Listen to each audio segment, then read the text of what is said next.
श्रीमती इंदू जामवाल जी जो state president है BMS की।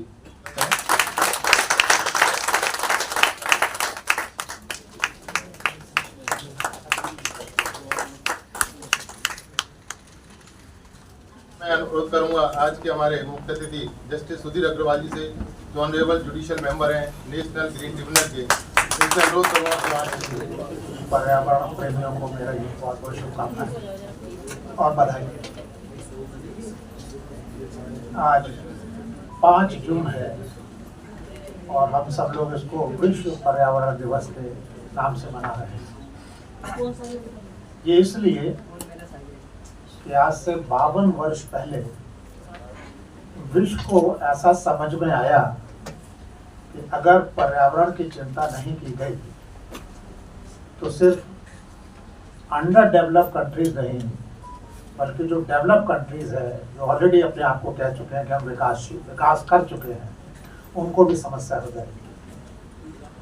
1972 में यूएनओ में एक रेजोल्यूशन पास हुआ, एक प्रस्ताव पास हुआ और उसी के परिप्रेक्ष्य में दुनिया भर में उसमें करीब 180 देश मौजूद थे और उन्होंने मिलकर तय किया कि पर्यावरण की सुरक्षा के लिए कठोर कदम उठाए जाए, कानून पारित किए जाएं।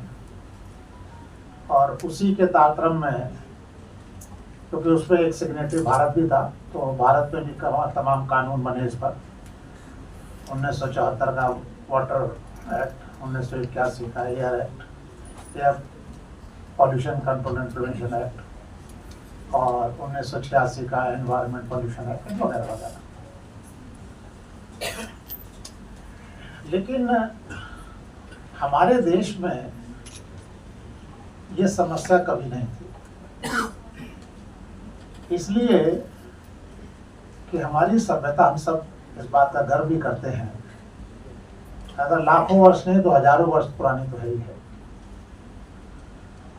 हम लोग कहते हैं कि हमारे वेद निर्माताओं ने हमें बहुत कुछ सिखाया था, बताया था। वो लोग जानते थे कि पर्यावरण की किस तरीके से सुरक्षा करनी है, और अगर ऐसा नहीं किया तो मानव जीवन, तो क्या जीवन ही इस धरती पर नहीं चल सकता। इसलिए उन्होंने तमाम वेदों में, पुराणों में पर्यावरण को सुरक्षित रखने के लिए बहुत सारी बातें बताई। अब वेद कितने पुराने हैं इस बहस में जाने की जरूरत नहीं है। हमारे यहाँ तो कहा जाता है ना कि वेद जो है वो भगवान ब्रह्मा ने मनु को दिए थे। यस, अब लोग कहते हैं मिथ है, पता नहीं क्यों ऐसा कहा जाता है। यहाँ हजारों साल पुरानी बात है, हम और आप व्यक्तिगत तौर से जानते नहीं हैं। अगर हम ये मान सकते हैं कि गॉड का मैसेंजर आके कुछ बात बताता है और उससे बाइबल लिखी जा सकती है, अगर हम ये मानते हैं कि अल्लाह का पैगंबर आके, उसका दूत आके कुछ बात बताता है और वो अल्लाह का मैसेज है, तो कुरान लिखी जा सकती है। तो ये तो 2014-1500 वर्ष पुराने धर्म हैं। हजारों साल पुराने धर्मों में अगर हम ये कहते हैं कि उस जमाने में अगर भगवान है, भाई अगर उसका मैसेंजर आता है तो इसका मतलब भगवान भी है, और अगर भगवान है वो स्वयं आया और उसने कुछ दिया, तो क्या गलत है? समस्या ये है कि हम ये मानते हैं कि इस बात का सबूत नहीं, इसलिए ये कपोल कल्पना है। वास्तविकता तो ये है कि हमारी आपकी सबकी पैटर्निटी भी जो है भरोसे पे ही चलती है, किसी का DNA टेस्ट नहीं होता। तो हम अपने पुरखों को तो सुनने पे मानने को तैयार हैं, लेकिन परम पिता की बात को, सुनी सुनाई बातें मानने को तैयार नहीं है। ये थोड़ी सी आपस में कॉन्ट्राडिक्शन है जो मुझे सही नहीं लगता। अब मैं सिर्फ एक उदाहरण के तौर पे आपको बता दूं कि पर्यावरण के बारे में हमारे ऋषि मुनियों ने कैसे चिंता की थी, क्योंकि बड़ा लंबा टॉपिक है और मैं समय का ध्यान रखते हुए लंबी बात नहीं कहूँगा। समय हाँ भाई समय ऐसा है, देखिए ये विषय ऐसा है कि अगर एक एक एस्पेक्ट पे मैं बोलूंगा तो हफ्तों लग जाएंगे। तो मैं उसकी बात कर रहा हूँ। ऋग्वेद में एक सूत्र है जो कहता है, ऋग्वेद हमारा सबसे पहला वेद है, ये आप सब जानते हैं। तो मैं ऋग्वेद के एक सूत्र की बात करता हूँ जो पर्यावरण के बारे में बात करता है। उससे आपको पता लग जाएगा कि पर्यावरण की चिंता हमारे ऋषि मुनियों ने किस हद तक की थी। वो कहता है, मधु वाता ऋतायते मधु क्षरंती सिंधवा माधवीर्णा संत औषधि। यानी पर्यावरण हमें अपने जीवन को बेहतर तरीके से जीने के लिए आनंद प्रदान करता है। नदियां हमें पवित्र जल से आनंदित करती हैं और हमें स्वास्थ्य, रात सुबह वनस्पति प्रदान करती है। सूर्य हमें शांतिपूर्ण जीवन का आनंद देता है, हमारी गाय हमें दूध देती है।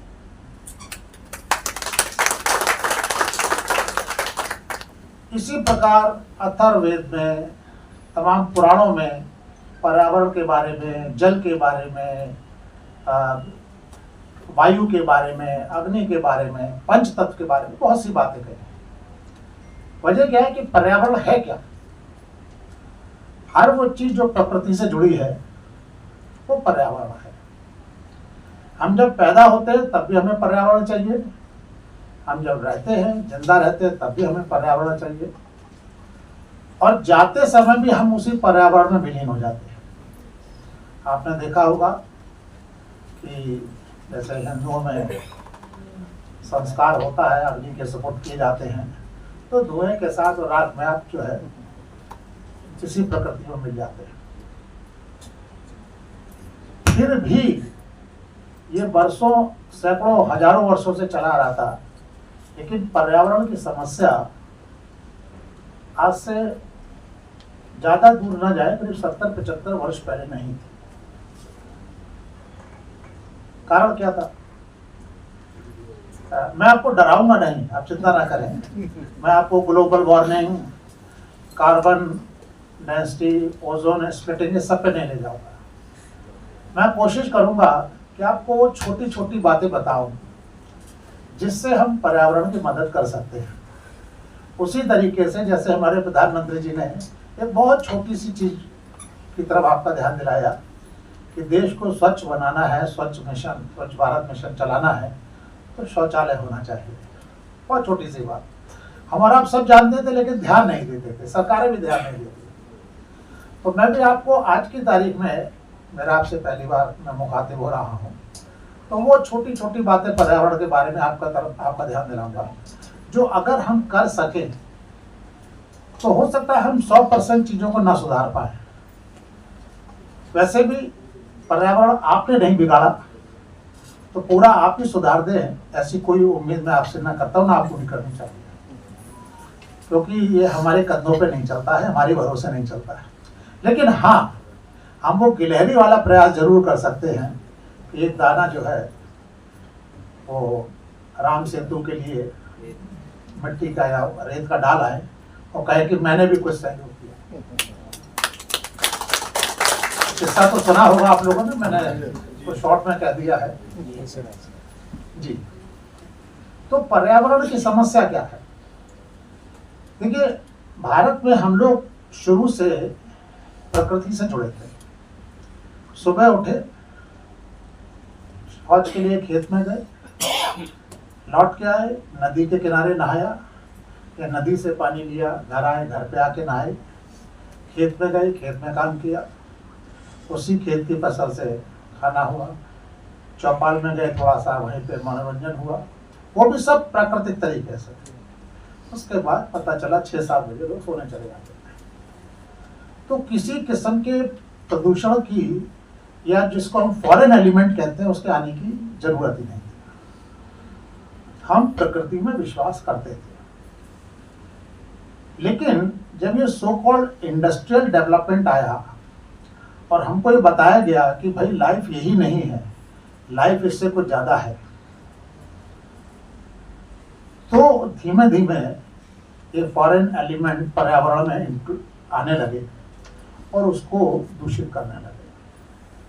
जैसे आप यहाँ बैठे हैं, एसी चल रहा है, आपको ठंडा लग रहा है क्योंकि बाहर बहुत गर्म है, लेकिन मैं बताऊं ये भी बड़ा प्रदूषण होता है। हमारे यहाँ मुकदमा चल रहा है इस बात का कि सरकारी दफ्तरों में, पब्लिक प्लेसेस में जो एसी चलते हैं उनके बारे में उनकी टेस्टिंग कराई जाए। इस हॉल में अगर इसके एयर का टेस्ट कराया क्वालिटी का, तो मैं आपको विश्वास दिला सकता हूँ कि ये बहुत प्रदूषित होगी। ये हमारे मुकदमा चल रहा है और इसकी रिपोर्ट हमने ली है और सेंट्रल पोल्यूशन कंट्रोल बोर्ड ने कंफर्म किया है और ये कहा है कि इसके लिए कुछ ऐसी व्यवस्था की जाए कि इस तरीके क्लोज एसी ना हो, कुछ ऐसी व्यवस्था हो जैसे अपने आप ठंडक हो, प्राकृतिक तरीके से हो, ताकि ये सब कम हो सके। हर चीज कुछ ना कुछ करती है। कारपेट है, इतना मिट्टी अपने में समेट लेता है कि आप चलते हैं आपको पता नहीं लगता कि धूल के कण उड़ते हैं, आपको नुकसान पहुंचाते हैं। तो ये इंडस्ट्रियल डेवलपमेंट के साथ, क्योंकि उसमें हमने नई नई चीजें बनाई और नई नई चीजें आ गई। आज हम एक सड़क में मिट्टी को भी खोदते हैं अगर सड़क बनाने के लिए, तो हम प्रदूषण करते हैं। कैसे करते हैं? हम प्रकृति को छेड़ते हैं।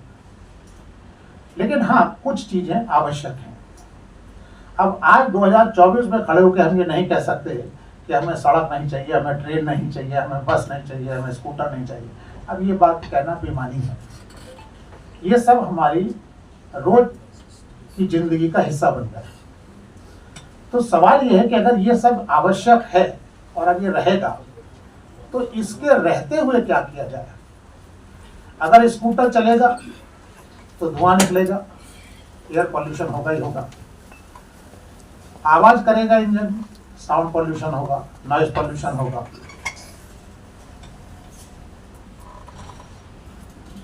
सुरेंद्र सिंह साहब ने कहा कि आप अपने स्कूटर की गाड़ी, स्कूटर का इंजन धोते भी हैं।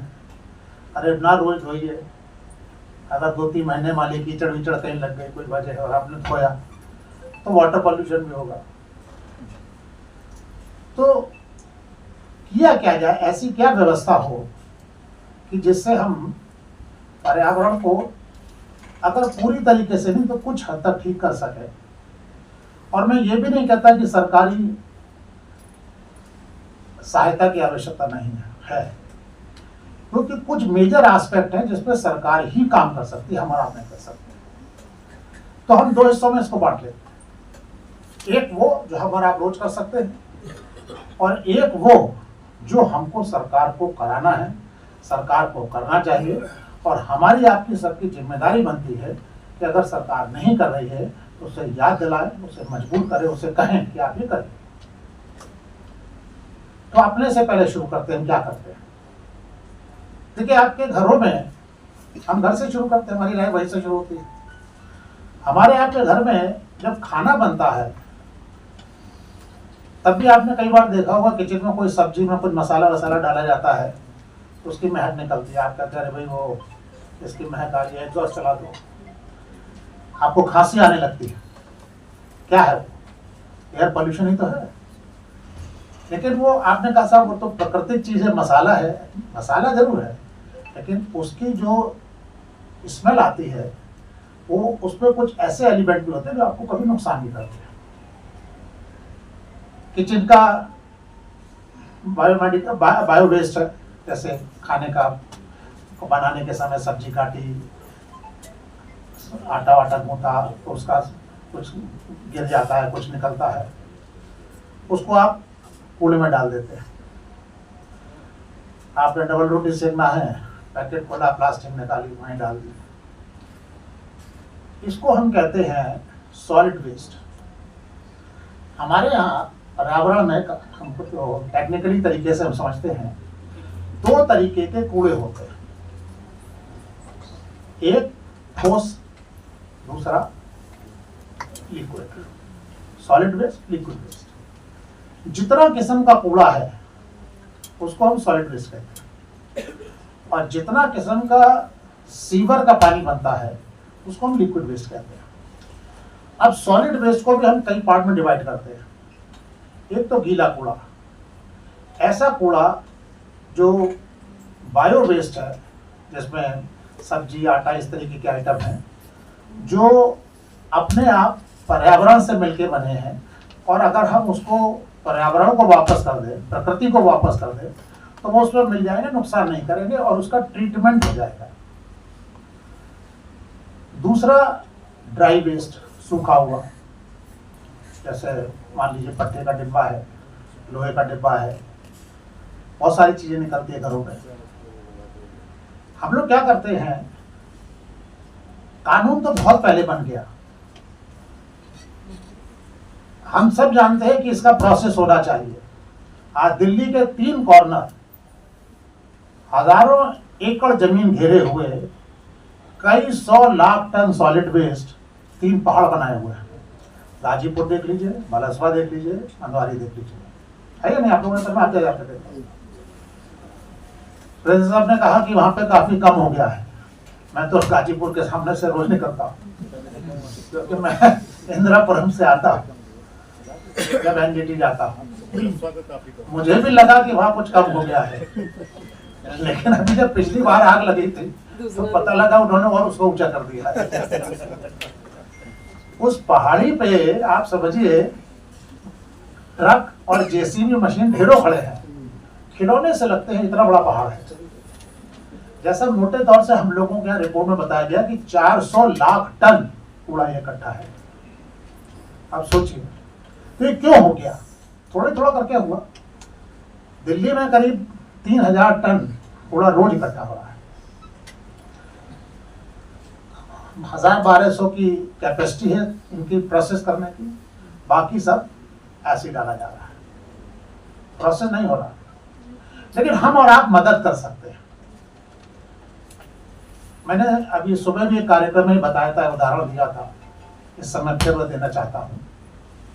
इंदौर में हमारे आप जैसे ही लोग रहते हैं, लेकिन वहां पे पर्यावरण से संबंधित इतनी जागृति आ गई है कि वहां जो हाउस हेल्प है, जो मेड है, जो काम करने वाली आती है।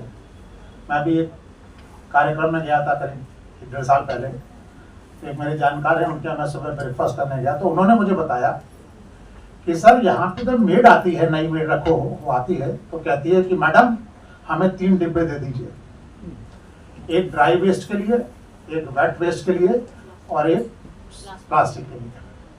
और अगर आप उसे डिब्बे ना दे तो काम नहीं करेगी आपका, समझे आप? ये काम अगर मेड वहां कर सकती है तो हम और आप तो सब पढ़े लिखे लोग हैं, हम अपने घर में इसको एडॉप्ट क्यों नहीं कर सकते? अगर हम इसको एडॉप्ट करेंगे तो क्या होगा, एक पार्ट ऑफ जो प्रोसेसिंग है, सॉलिड वेस्ट को प्रोसेस करने का एक तरीका है जो शुरू होता है सेग्रीगेशन से, अलग अलग करने से। तो सेग्रीगेशन आपके घर पे हो जाएगा। फिर अगला कदम क्या उठाना है, जब इसको कलेक्ट करने के लिए आदमी आए तो वो भी कई बार लापरवाही करता है, पता चला वो एक तो बोरी ले आया कि उसी में आप सब डाल दीजिए। आप उससे कहा नहीं भाई, मैंने भी अलग अलग रखा है, तू भी अलग अलग लेके जा। ये भी इंदौर में मुझे बताया गया कि वहां जो कलेक्ट करने वाले आते हैं, जो बड़ा टैंकर टाइप की गाड़ी लाते हैं, उस पर 3 खाने बने हुए हैं और लिखा हुआ है ड्राई, वेट एंड प्लास्टिक। और लोग कलेक्ट करने वाले को नहीं देते कूड़ा, अपने हाथ से उन डब्बों में डालते हैं ताकि गलती से भी ड्राई जो है वो वेट में ना चला जाए और वेट का प्लास्टिक में ना चला जाए। यानी इतना ध्यान रखते हैं। और कुछ हमारे आप जैसे अगर लापरवाही कर देते हैं तो लगे हाथों तुरंत 500 रुपए का चालान की रसीद वही कट जाती है। वो जो ट्रॉली वाला आता है वही काट देता है और लोग देते हैं। तुलसीदास ने भी कहा था, भाई बिनु होए ना पड़े। तो थोड़ा बहुत डर अगर इस वजह से बना रहे तो बुराई नहीं है। मेरे ख्याल से आप सब लोगों में से लोग यूपी बॉर्डर पार करके उधर गए होंगे। दिल्ली बॉर्डर पे, यूपी बॉर्डर पे कई बार देखा है कि जब दिल्ली में एंट्री करता है तो सीट बेल्ट लगा लेता है आदमी।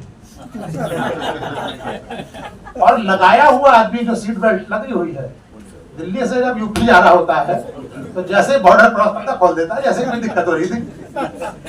तो अगर लगाई ली है तो स्वास्थ्य के सेफ्टी के लिए लगी रहने दो, लेकिन क्यों दिल्ली में चालान हो जाएगा। तो ये भय थोड़ा सा अगर बना रहे तो कोई बुराई नहीं है।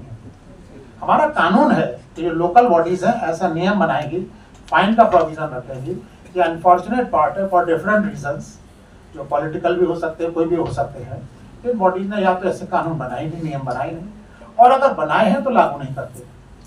जबकि मैं समझता हूँ अगर लागू होंगे तो शुरू में थोड़ा रेजेंटमेंट हो सकता है, हमेशा होता है। जब भी कोई हम रिफॉर्म की बात करते हैं तो 2-4 लोग तो झंडा लेके खड़े हो ही जाते हैं, इनकलाब जिंदाबाद, ऐसा हम नहीं होने देंगे, लेकिन धीमे धीमे समझ जाते हैं कि भाई आवश्यक है।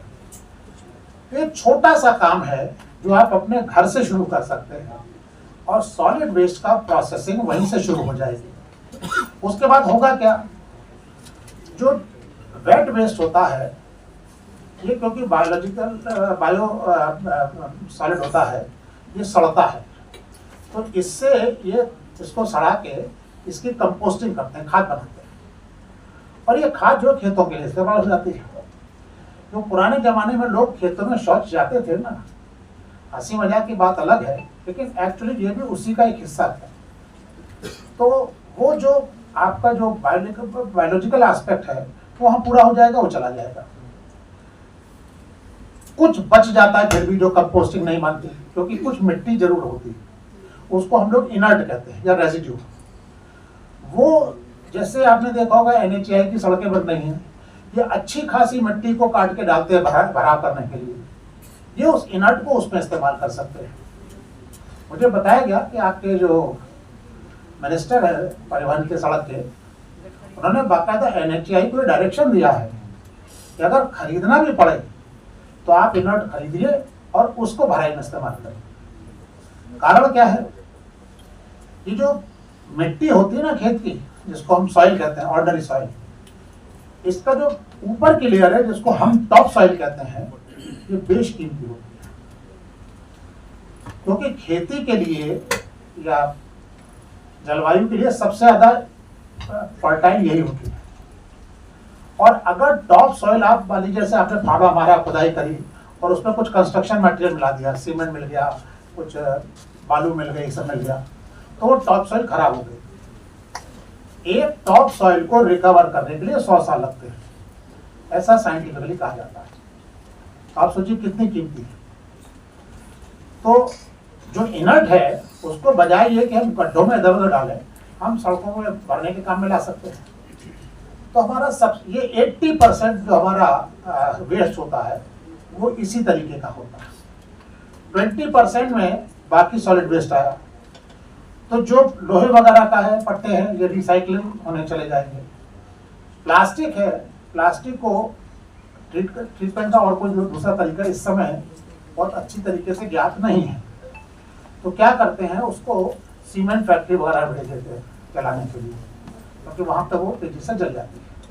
हालांकि उससे कुछ कार्बन बनता है, लेकिन फिर भी जो प्लास्टिक का लॉन्ग टर्म जो नुकसान है वो कम हो जाता है। तो इस तरीके से आपका ये सॉलिड वेस्ट ट्रीट हो जाता है।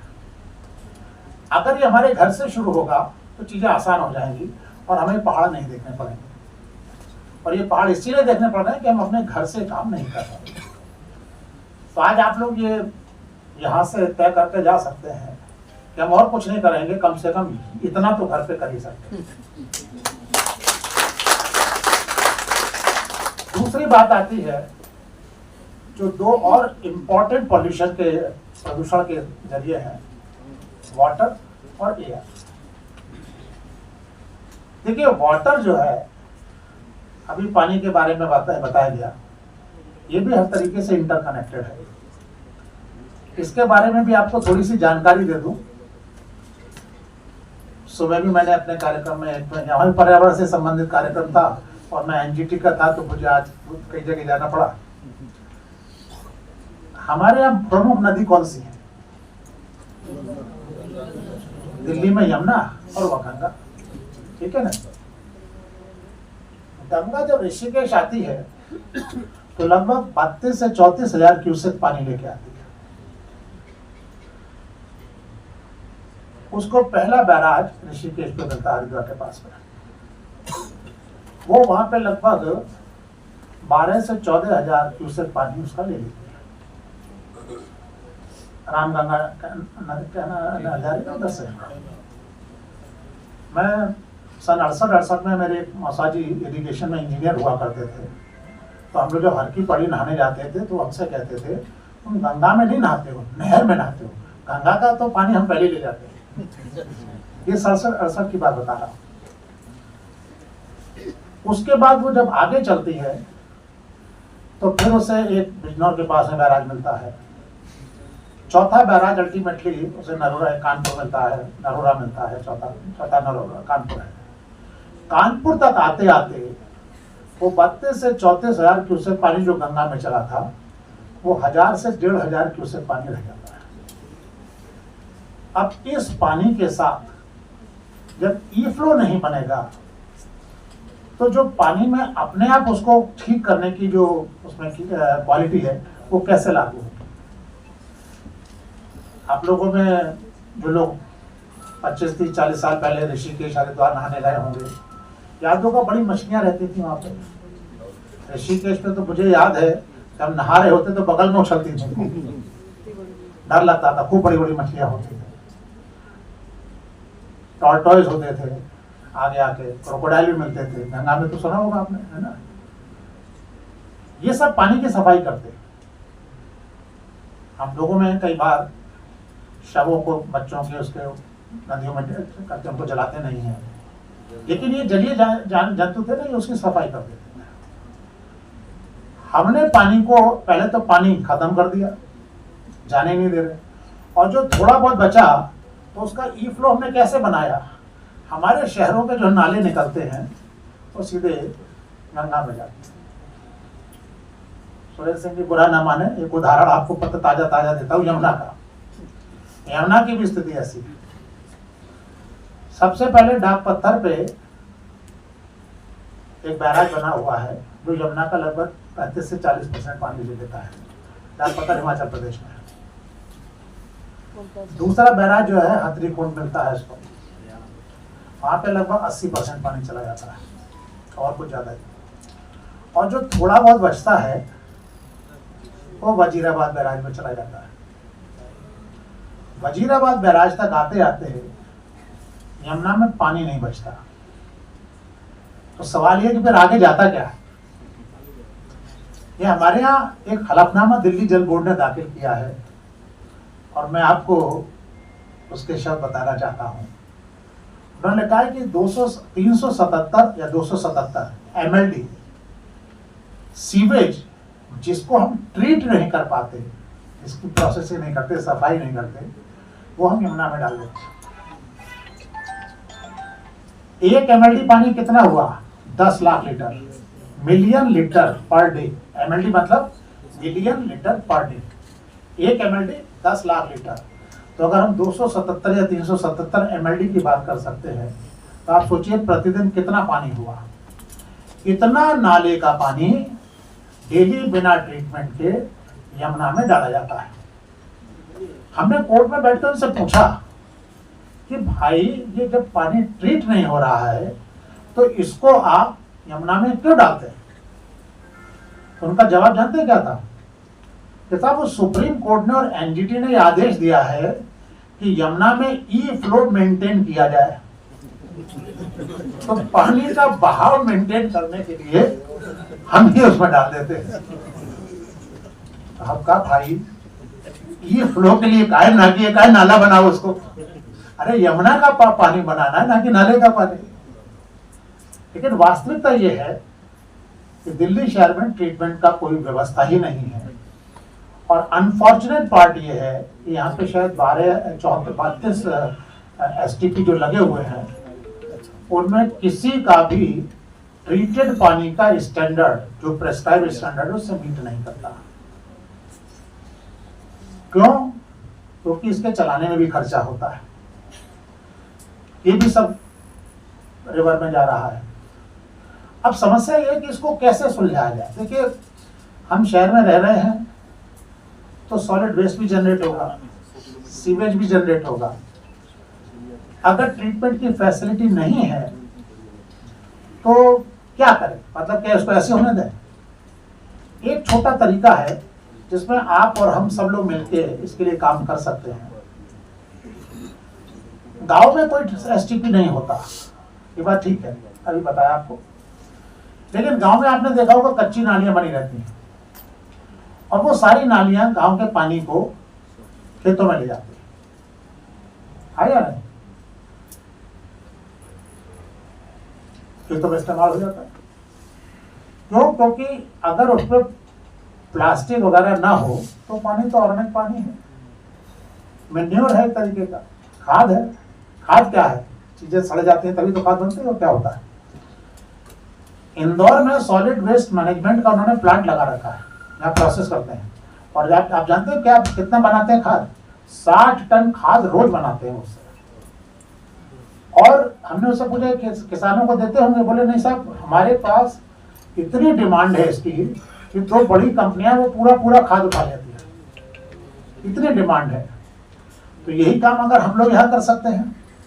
सीवेज ट्रीटमेंट का भी ऐसा है कि पूरे हिंदुस्तान में लगभग 60,000 MLD सीवेज जनरेट होता है, 60,000 मिलियन लीटर पर डे, और ट्रीटमेंट की कैपेसिटी उसकी कुल 50 से 55% है, मान लीजिए 60% भी मान लें तो 36,000 मिलियन लीटर पानी रोज ट्रीट हो रहा है।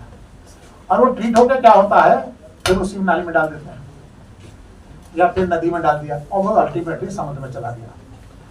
तो वो ट्रीटमेंट का जो हम लोग खर्चा उठाते हैं वो वेस्ट हो जाता है। उसका एक तरीका है, ये जो ट्रीटेड वाटर है, ये ट्रीटेड वाटर हमारे प्रेस्क्राइब्ड स्टैंडर्ड है, उससे मीट करता है। और हम पानी को 3 कैटेगरी में बांटते हैं, कैटेगरी तो 5 है लेकिन हम 3 कैटेगरी बांटते हैं, ABC। ए कैटेगरी का पानी पीने लायक होता है, बी कैटेगरी का पानी नहाने लायक होता है, पीने लायक नहीं होता, और सी कैटेगरी और बी कैटेगरी का पानी खेतों में इस्तेमाल हो सकता है, गार्डन्स में, सब जगह, कोई उस पर नुकसान नहीं, उसमें कोई बदबू नहीं होती। तो ये सी कैटेगरी का पानी जो ट्रीट होता है, इससे नीचे का ट्रीटमेंट हो नहीं सकता। इसको अगर हम खेतों में इस्तेमाल करें तो सोचिए 36,000 MLD पानी हमें रोज मिल सकता है खेती के लिए। अगर 36,000 MLD पानी हम खेती में इसको इस्तेमाल कर सकते हैं तो हम नदियों से उतना पानी कम लेंगे, ट्यूबवेल से पानी का एक्सट्रैक्शन कम करेंगे, और ये सब इंटरकनेक्टेड है। जैसे अभी आपको बताया कि गांव में तालाब था, वो पानी पी जाता था। सिर्फ तालाब में पानी नहीं पी जाता, नदियां भी पानी पीती। जो आपके ट्यूबवेल लगे हैं, जो बोरवेल हैं, ये कैसे चलते हैं? ये सारा पानी रिचार्ज होकर ये जो सरफेस वाटर होता है वो पानी अंदर जाता है, और उससे ही आपका ग्राउंड वाटर बनता है। ग्राउंड वाटर आपने एक्सट्रैक्ट किया और कहाँ इस्तेमाल किया? खेती में किया। सभी प्रांतों में हो रहा है, चाहे पंजाब हो, चाहे यूपी हो, चाहे हरियाणा, सब जगह हो रहा है, बहुत बड़ी तादाद में हो रहा है। यूपी में तो 2.25 लाख सरकारी ट्यूबवेल लगे हुए हैं।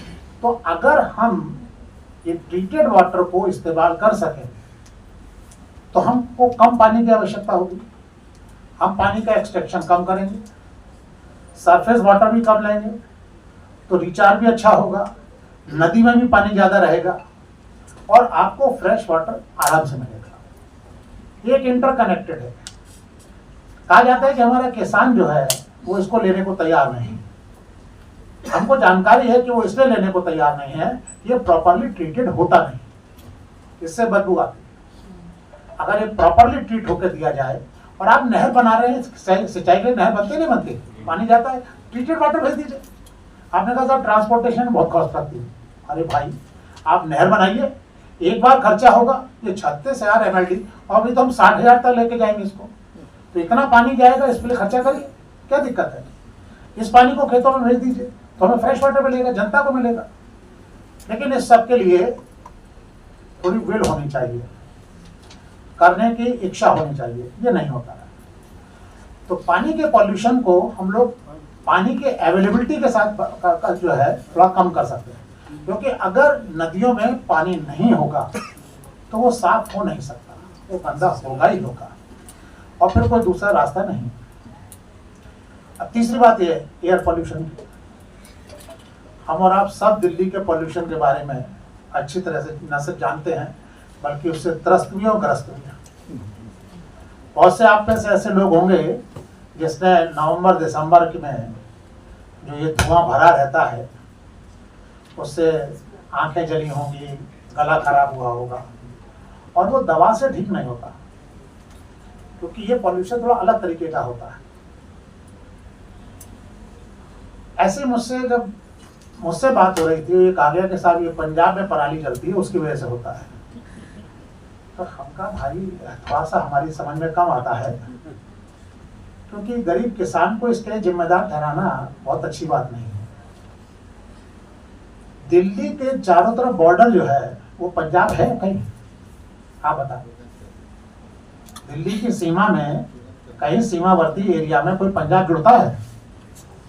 या तो 3/4 हिस्से से ज्यादा में हरियाणा है और या यूपी है, और छोटा सा टुकड़ा उधर राजस्थान की तरफ जा रहा है, अलवर की तरफ, है या नहीं? पंजाब तो कहीं आता नहीं। पंजाब कहाँ आता है? नॉर्दर्न साइड में, हरियाणा से ऊपर, ठीक है नहीं? अब भाई वो यहाँ से 150, 200, 300 किलोमीटर दूर किसी ने अपने गांव में कुछ जलाया, खेत में कुछ जलाया, तो पहले तो हवा की वेलोसिटी इतनी हो, उसकी गति इतनी हो कि 300 किलोमीटर दूर उसे दिल्ली जाना है। दूसरे हवा को मालूम हो कि मुझे राजधानी चलना है, लेकिन है या नहीं? और तीसरे, ऐसा कैसे हो सकता है कि रास्ते में बिल्कुल गंदा नहीं करेगी, सीधे आके दिल्ली गंदा करेगी? ये कैसे हो सकता है? और चौथी बात, हवा का डायरेक्शन हमेशा साउथ की तरफ होता है। भाई नॉर्थ से अगर दिल्ली आना है तो उसे नॉर्थ साउथ या नॉर्थ वेस्ट या नॉर्थ ईस्ट चलना पड़ेगा ना, है ना? इस तरीके का डायरेक्शन कम होता है। तो ये पराली का धुआं तो ऐसे आ नहीं सकता, और पहले पंजाब को गंदा करेगा कि सीधे दिल्ली को आके करेगा? यानी वो भी धुआं भी कमाल है, राजधानी ही आता है और यहाँ रुक जाता है, यहाँ से आगे नहीं जाता। अच्छा, और अगर 250-300 किलोमीटर ट्रेवल दिल्ली कर सकता है, तो कभी जब उल्टी हवा चले तो पाकिस्तान भी चला जाए। कभी सुना आपने पाकिस्तान गया धुआं? नहीं जा रहा, कमाल है। तो इसका मतलब समस्या कहीं और है, और इसका कहते हैं दोषारोपण कहीं और कर दिया जा रहा है। देखिए, दिल्ली की समस्याएं थोड़ी अलग हैं। यहाँ हर समय सड़क पे 40 से 60 लाख, 70 लाख, 80 लाख, गिना हमने भी नहीं है, आपने भी नहीं है, एक एस्टिमेट है, इतनी गाड़ियां हर समय सड़क पे रहती है। इसका धुआं थोड़ा बहुत नहीं होता। एक गैरेज में खाली एक गाड़ी चला के छोड़ दीजिए तो आपको अंदाजा होगा, दम उठ जाएगा। समझे आप? यहाँ पे कितने लाख गाड़ियां, अगर पूरे दिल्ली को गैरेज ही मान लिया जाए तो क्या वहां पे ऐसी स्थिति नहीं बनेगी?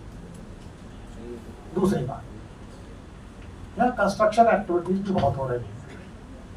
कंस्ट्रक्शन एक्टिविटीज करते समय हम लोग जो लोग काम कर रहे हैं, वो फॉर डिफरेंट रीजंस उतने प्रिकॉशन नहीं रखते जिससे धूल उड़ती है।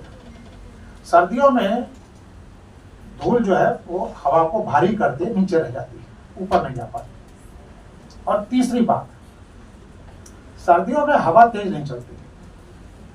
देखिए, हाई राइज बिल्डिंग का कंसेप्ट कोस्टल एरिया में था, बॉम्बे में था, चेन्नई में था, कैलकाटा में था, ब्रिटिश पीरियड में कहाँ नहीं था।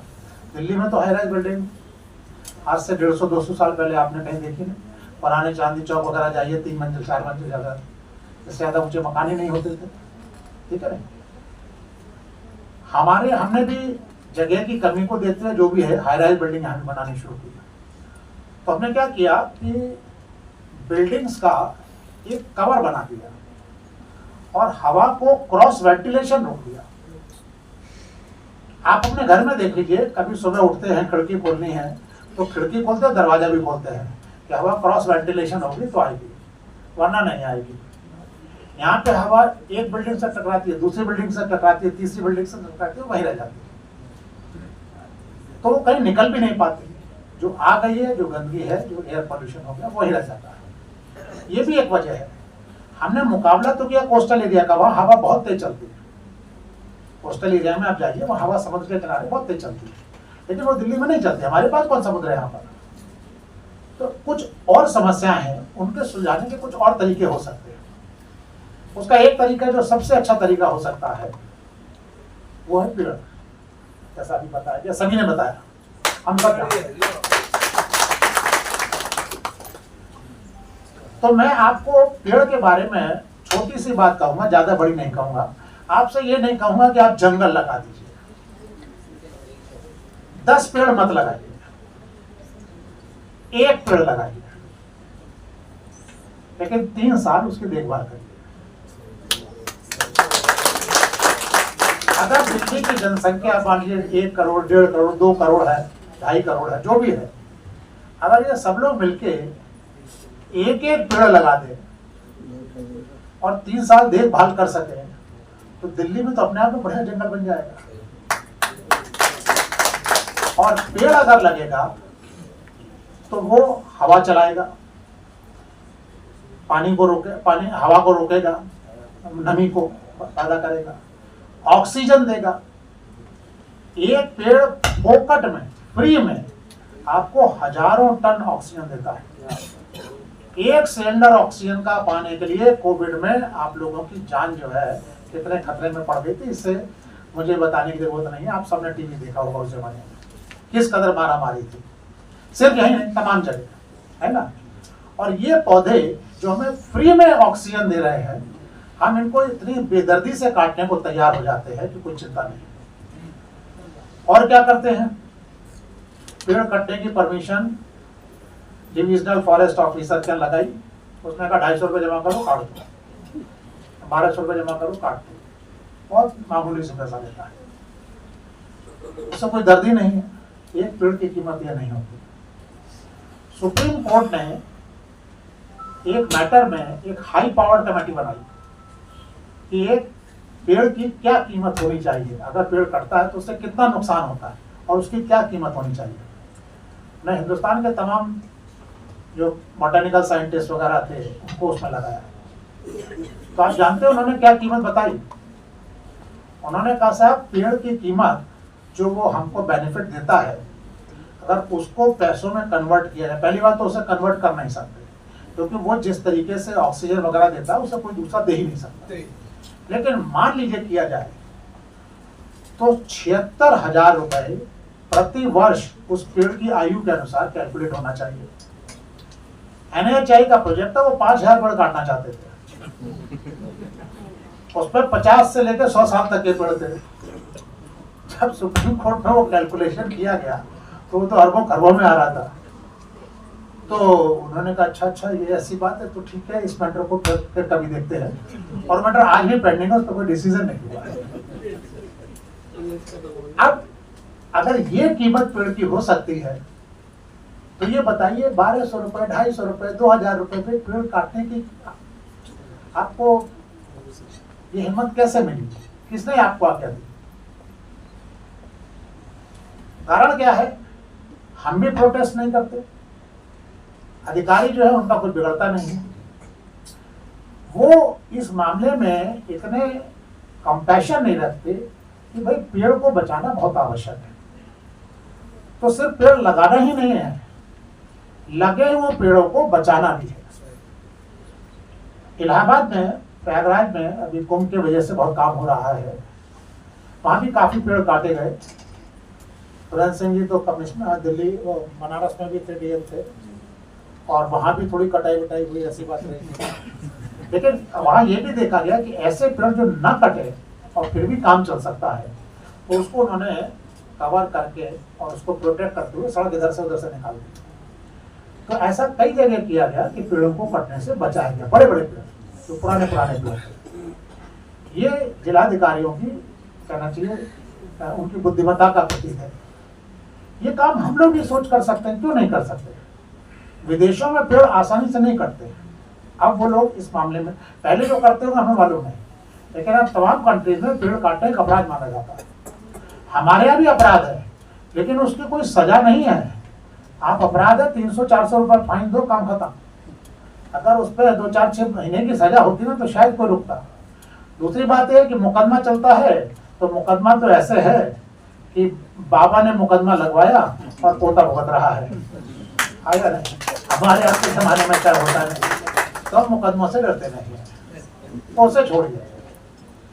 आज ये भी प्रण करके जाइए इस पर्यावरण दिवस पे कि जैसे ही मौका मिलेगा जल्दी से जल्दी मैं एक पेड़ लगाऊंगा और 3 साल उसकी देखभाल करूंगा, फिर वो अपनी केयर कर लेगा, और एक पेड़ बचाऊंगा काटने से। मुझे जो भी उसके लिए आवश्यक इधर कदम उठाने पड़े मैं करूंगा। फिर भी नहीं हो पाया तो देखिए, हम और आप इंडिस्पेंसिबल नहीं है, सारी जिम्मेदारी हमारी आपकी नहीं है, शायद हम हर जगह सफल हो जाए, ये भी नहीं हो सकता है ना। लेकिन हमने कोशिश तो की। तो कहते हैं ना कि एक वो आपने पुराना शेर सुना होगा कि कौन कहता है कि आसमान में छेद नहीं होता, एक पत्थर तो तबीयत से एक पत्थर तबीयत से उछाले, अब छेद होगा नहीं होगा देखा जाएगा। कम से कम मन में ये मलाल तो नहीं रहेगा कि मैंने अपनी कोशिश नहीं की, है ना। तो आज ये सोच के जाइए, मैंने आपको बहुत छोटी छोटी बातें बताई हैं, बड़ी बातों पे नहीं उलझाए। बड़ी बातें तो हम अदालत में बैठ के करते ही रहते हैं और बहुत बड़े बड़े प्रोग्राम बनवाते हैं। कुछ मामलों में सरकारों को भी कंपेयर कर रहे हैं, कोशिश कर रहे हैं कि शायद कुछ हो गया। इसीलिए मैंने कहा ना कि एनजीटी को विलेन माना जाता है, क्योंकि हम जो है ना, ये माना जाता है डेवलपमेंट पे रोक लगाते हैं, जबकि और कोई चारा नहीं है। Development with protection of environment, इसको सस्टेनेबल डेवलपमेंट कहते हैं। Development with the damage of environment, ये सस्टेनेबल डेवलपमेंट नहीं है। ये हमको आपको सबको सीखना है, लेकिन ये टेक्निकल एस्पेक्ट है, मैं जानबूझ के इस पे एड्रेस नहीं किया है। आपको 2 चीजें बहुत छोटी सी बताई हैं। अगर आप इतना भी प्रण पूरा करके जाएंगे और अगले साल जब 5 जून को फिर से पर्यावरण दिवस पे इकट्ठे होंगे और अपनी रिपोर्ट हमको देंगे, प्रोग्रेस रिपोर्ट, कि मैंने ऐसे किया, तो मैं समझता हूँ मेरा आना सफल होगा।